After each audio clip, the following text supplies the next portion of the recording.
Olá Portugal, alô Brasil, esta é a Connect TV Portugal, sejam bem-vindos. Este é o programa 28 dos Fanáticos do Algarve, desta vez com um formato mais curto. No programa de hoje vamos falar principalmente desta fase final do campeonato da Primeira Liga. Os fanáticos de hoje são o Armando Alves e o Carlos Encarnação. Antes, vamos fazer referências ao ciclismo. Terminou a volta ao Algarve em bicicleta, com o algarvio João Rodrigues, da W52 Futebol Clube do Porto, a vencer a 47ª edição da prova referente a 2021. Os jogos da última jornada da Primeira Liga vão ter público nas bancadas, mas apenas para 10% da lotação dos estádios das equipas visitadas e para adeptos com teste Covid-19 negativo. Santa Clara, Moreirense, Tondela, Futebol Clube do Porto, Gil Vicente, Portimonense, Sporting e Nacional são as equipas que jogam em casa na última jornada. O Vitória de Guimarães também joga, mas não pode porque está castigado. Meus amigos, comentários. Olha, em relação ao ciclismo, uma nota para o João Rodrigues, para a circunstância para já de um português ter vencido a volta ao Algarve e de ter sido um algarvio. Pela primeira vez um algarvio venceu a volta ao Algarve. Aqueles que tiveram a oportunidade de acompanhar a última etapa no Malhão, no interior do concelho de Lolé, foi fantástico a entreajuda entre os elementos da equipa do João Rodrigues, o W52 Futebol Clube Porto, permitindo uma vitória que, noutras circunstâncias, teria sido praticamente impossível, devido à Covid, às alterações no calendário. Muitas das grandes figuras do panorama internacional do ciclismo não puderam estar presentes no Algarve e isso levou a que as equipas portuguesas, e nomeadamente a nossa equipa mais cotada, tivesse possibilidades de êxito que se consumaram precisamente nessa última etapa com uma vitória fantástica que ficará para sempre assinalada como a primeira vitória de um algarvio na nossa volta ao Algarve. É sempre algo digno de registro. Não tivemos algumas estrelas, mas tivemos uma estrela algarvia a brilhar. Muito bem. Encarnação. Penso que a nível do... Aliás, em primeiro lugar, boa noite a todo o auditório, também a vós que estão aqui connosco a acompanhar e a fazer este programa. Faço as minhas palavras do Armando para não me esticar muito naquilo que poderia vir mais a dizer. O certo é sempre salientar e de ficar satisfeito quando é um algarvio a vencer uma prova que é feita na mesma região. Como tal, de resto, tudo o que o Armando disse subscrevo na íntegra e felicitar essa vitória, uma vitória de um algarvio numa volta que realmente ficará então também para a história por ter sido um algarvio a vencer esta volta do Algarve. E em relação ao público nos estádios, nenhum comentário? Armando? Olha, o que eu esperava era que fosse pelo menos nas duas últimas jornadas para criar uma situação de igualdade entre todas as equipas. Porque assim só na última jornada, apenas as equipas que na última jornada jogam em casa, e a última jornada pode ser decisiva para muitas equipas, como sabemos, não para a questão do título, mas há ainda questões pendentes no acesso às competições europeias e no acesso, na fuga à descida e ao lugar do play-off, portanto, digamos que estamos aqui perante uma situação, direi, de concorrência desleal entre as várias equipas. Se fosse nas duas últimas jornadas, eu aceitaria melhor e veria com mais agrado, porque permitiria uma situação de igualdade, porque há equipas que jogam em casa na penúltima, há equipas que jogam em casa na última, e então todas estariam em condições de igualdade. Assim, cria uma situação de alguma desigualdade, sendo importante realçar que, de uma forma ou de outra, o futebol é feito para os espectadores, para os adeptos, e é sempre bom quando temos notícias do regresso aos estádios e quando sabemos, por exemplo, que vamos receber dentro em breve uma final da Liga dos Campeões que terá já então uma presença considerável de público, não serão apenas 10%, serão bem mais do que isso, e creio também que a presença de público na última jornada do campeonato vai servir também de balão de ensaio para esse grande teste que será a realização da final da Liga dos Campeões pelo segundo ano consecutivo em Portugal e pela primeira vez na cidade do Porto. Encarnação. Olha, penso que é o chamado o presente envenenado, ou seja, uma última jornada, o Armando disse bem, há equipas que necessitavam muito mais de apoio nestas últimas 2 jornadas, equipas que estão a lutar pela permanência no escalão principal do futebol português.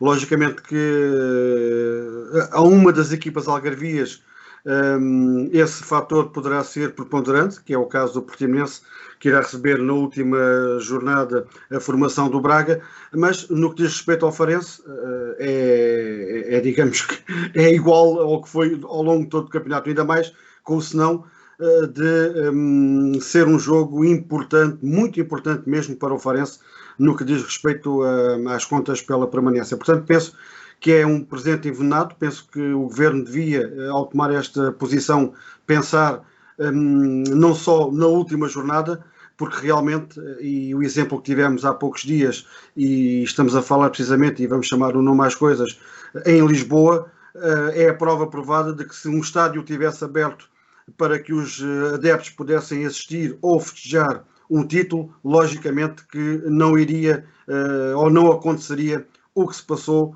nas ruas de Lisboa muito recentemente. Muito bem, vamos então para o Portimonense e a Primeira Liga. O Portimonense tem 34 pontos, insiste nos 34 pontos, tem 4 pontos sobre a zona de perigo. Na 31ª jornada, o Portimonense perdeu por 1-0 na deslocação ao Belenenses e com isso adiou a permanência, enquanto o adversário assegurou a manutenção. Como é que viram o jogo? Armando?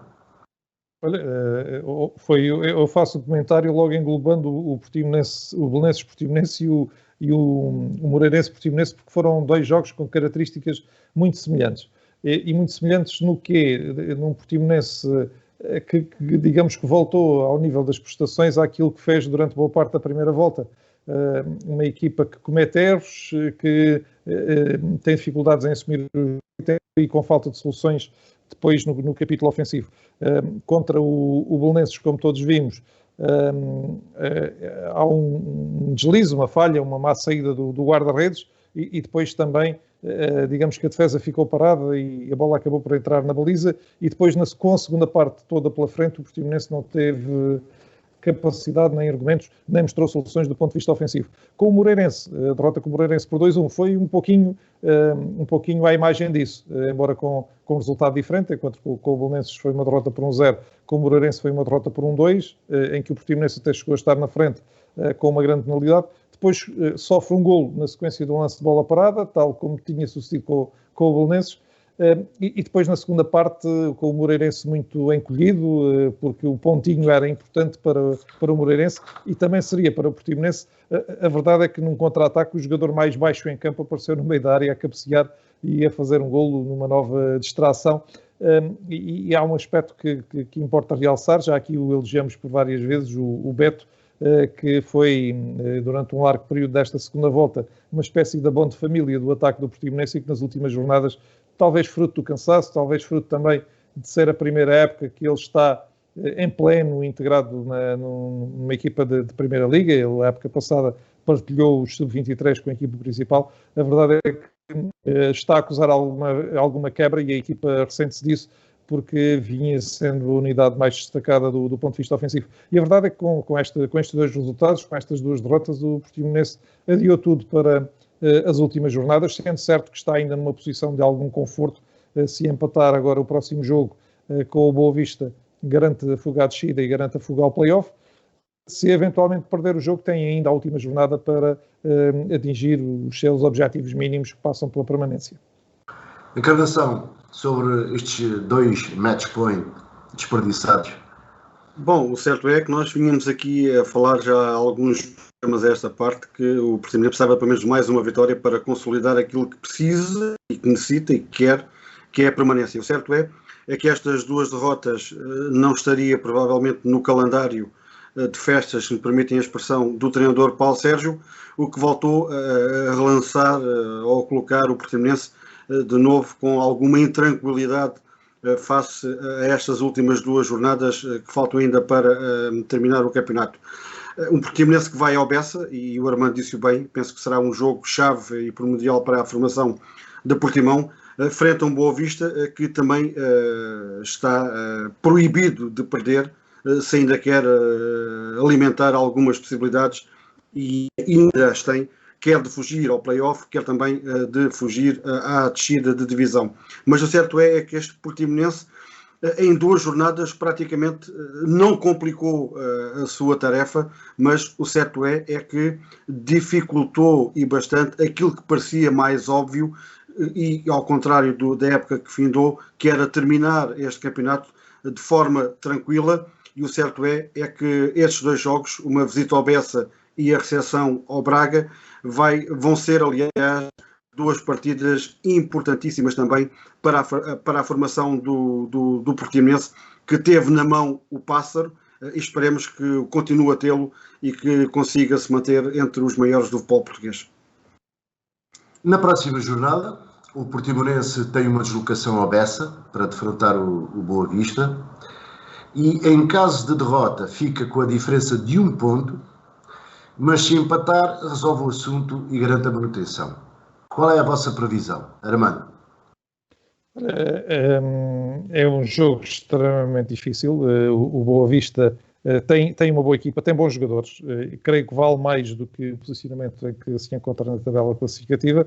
E o preocupante para mim é a qualidade de jogo que o Portimonense vem demonstrando nas últimas jornadas, muito mais baixo do que aquele que demonstrou até há um mês atrás. E, portanto, isso é um sinal preocupante. Aliás, a equipa há 5 jogos que não ganha, é o maior jejum da temporada, e daí que sejam previsíveis dificuldades. Agora, há também ali argumentos, há qualidade do lado do Portimonense para discutir o jogo e lutar pelos pontos, sabendo que um empate no Bessa fecha as contas do Portimonense e a última jornada já não terá qualquer relevância para os objetivos da equipa. Ao invés de uma derrota, coloca o Portimonense numa situação em que precisará, talvez não apenas de 1 ponto, mas dos 3 na última jornada. Portanto, é uma diferença considerável. Vamos ver o que é que a equipa consegue fazer, como é que consegue reagir animicamente, sobretudo, e também de alguma forma fisicamente, a estes últimos jogos que não têm corrido muito bem e onde o Portimonense não tem conseguido explanar aquilo que foram as suas maiores virtudes ao longo dos últimos tempos, e vamos esperar e acreditar que a equipa possa recuperar alguma dessa força, dessa qualidade e desse ânimo para voltar do Bessa com um resultado positivo. Encarnação. É um jogo em que o Portimonense terá que ter redobrança máxima, digamos assim. Basta ver o que fez em Alvalade, frente ao Sporting, e com menos 6 jogadores habituais. João de Ferreira deixou o alerta logo de que o Boa Vista tudo iria fazer para se manter na liga principal do futebol português, e o certo e concordo com o Armando em toda a plenitude, quando diz que é uma equipa que, pelo futebol que pratica, pela qualidade que muitas das vezes coloca dentro das 4 linhas e a forma como faz os adversários tremer, penso que será um jogo muito complicado para a formação do Portimonense, que espero também que consiga, acima de tudo, um bom resultado que lhe dê alguma tranquilidade para encarar depois a última jornada com menos preocupação e com mais certezas de que realmente irá permanecer na Liga Principal do futebol português. Encarnação, vamos ficar por aí e vamos passar para o Farense. O Farense que tem 28 pontos e está a 4 pontos da zona livre se o Rio Ave e o Boa Vista perderem os 2 jogos. Na jornada 31, o Farense recebeu o Vitória de Guimarães e, quando não podia desperdiçar pontos, cedeu um empate a 2 golos. Na jornada 32, uma deslocação difícil e um resultado pesado, com a derrota de 5-1 frente ao Futebol Clube do Porto. Como é que viram o jogo? Encarnação. Olha, em relação ao jogo do São Luís com o Guimarães, foi um jogo em que o Farense mais uma vez não entrou bem, é verdade, diga-se passagem, sofreu um golo muito cedo, mas também muito rapidamente conseguiu dar a volta à situação, ou seja, entrou rapidamente na partida, empatou, pôs em vantagem, teve várias oportunidades para fazê-lo, teve golos anulados, pelo que me parece e pelo que me deu a ver, bem anulados pelo VAR, mas o certo é que os últimos minutos no São Luís têm sido fatídicos para a formação do Farense. Já o tinha acontecido com o Portimonense e voltou a acontecer outra vez com a formação do Vitória de Guimarães. Ou seja, o Farense era mais um jogo que tinha que ganhar, era obrigatório ganhar, logicamente com uma visita ao Dragão, frente a um Porto que vem de um empate na Luz e que queria segurar de antemão aquilo que poderia ser já a tranquilidade, se já não estava tranquilo no segundo lugar.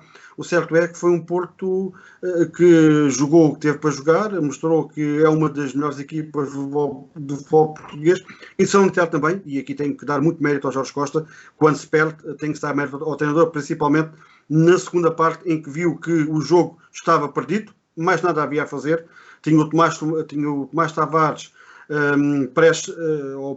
que poderia ser expulso, já tinha menos um jogador que era o Bilel, que tinha sido expulso, e acaba, e bem, de forma inteligente, porque o Farense tem 2 jogos, e esses 2 jogos é que eram já importantes, porque a desvantagem no marcador já era enorme, retirar algumas peças-chaves da equipa para as poupar, não só ao nível físico, mas também de possíveis expulsões. Portanto, penso que o Farense só pecou, na minha opinião, de não ter conseguido realmente vencer o Guimarães. Provavelmente, se tivesse vencido o Guimarães, estaria na mesma posição ou com os mesmos pontos que o Boa Vista e encararia estas últimas 2 jornadas com uma outra perspectiva, que terá que tê-la na mesma, que é de vencer os jogos e esperar que os seus adversários não os vençam, mas o certo é que poderia talvez encarar já com outra perspectiva, uma perspectiva mais diferente, estes últimos 2 encontros que se avizinham.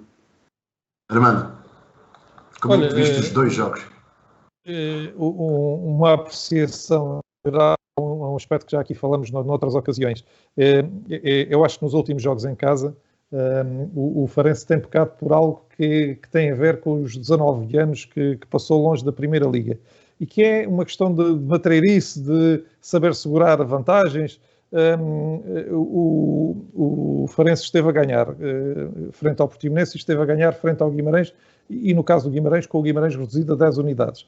E a partir dos 70, 75 minutos não pode haver jogo. O guarda-redes tem que cair, a bola tem que ir para fora, do estádio se for necessário. E o que se vê no Farense não é isso, é que a equipa quer continuar a jogar como se o resultado estivesse quase 0-0.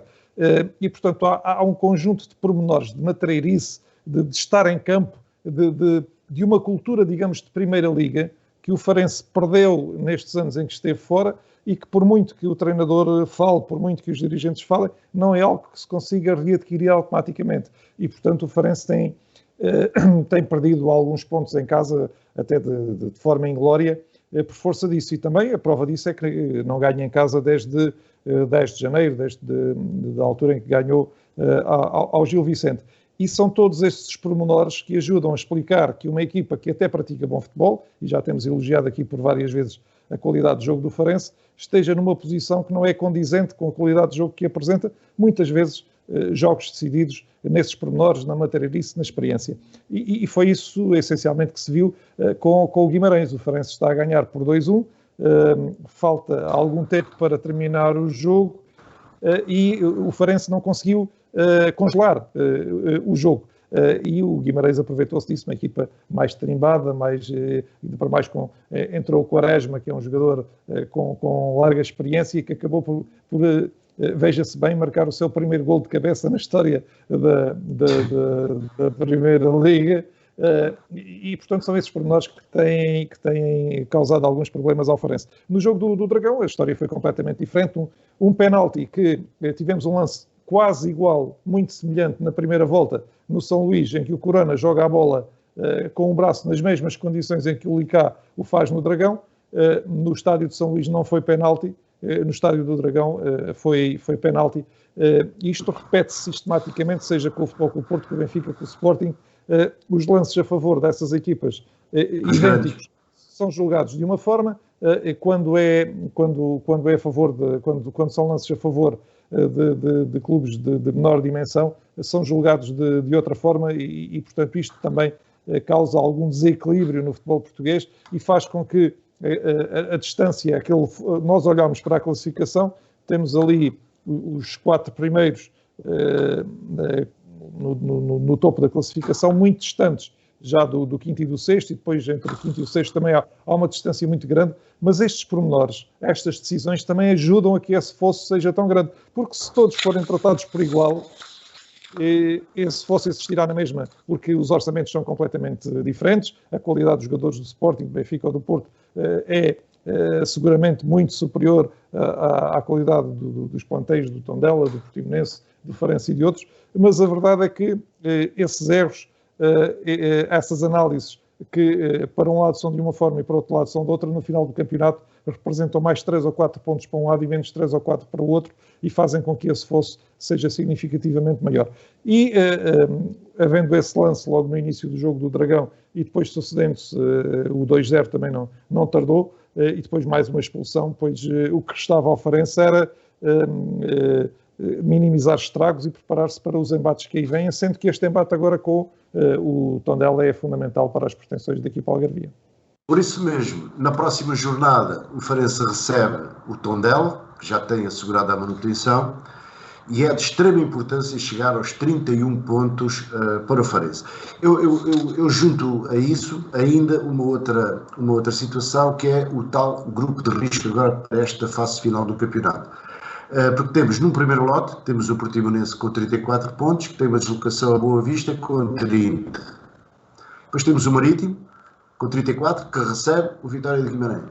E temos um segundo lote, onde está o Rio Ave com 31, que recebe o Porto.